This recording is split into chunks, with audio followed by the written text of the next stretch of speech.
When I think about home, a lot of different things pop up in my mind. Sometimes I think about childhood and that safe feeling I had when I came in the door from a hard day's playing. That comfort in knowing someone who loves me is waiting behind that door. Sometimes I think about those times when I've been away and I walk in the door and collapse on my favorite chair and soak in the familiar sounds and smells. Hug my wife and kids and bask in the familiar. I think about our house, all the meals, all the tears, the bedtime stories, the arguments, skinned knees, Christmas mornings, friends and family, late night talks, and power outages by candlelight. I think about the little feet dancing to the Wiggles, and now iPads and iPods and computers all making beeps and tweets at the same time. And I look around and I think home. But we've sold this house. Someone else will build memories here.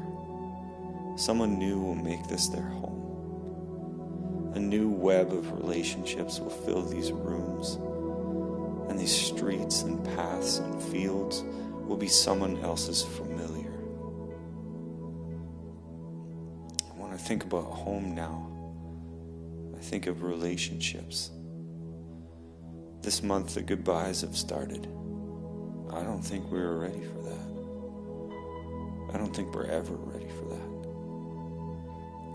Our sense of home is changing. Our familiar feels odd. From an empty dog run all the way to no kitchen table. Just constant reminders that we're closer and closer to leaving. We're leaving relationships that are so important to us. Your friends and family have been and become our home. This all seems like too much to lose. But then I think of home. I think of standing in the midst of a great multitude of people. I see friends and family. I see seas of people from all over the world, and I see my Thai brothers and sisters. And I remember where my home is.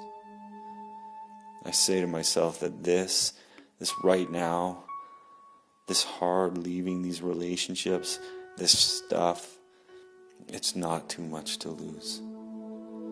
And I think of why we feel home. Because we're with Jesus. This is what drives us to leave the familiar, to leave home, so that we can bring those Thai brothers and sisters the good news that someone who loves them is waiting behind the door.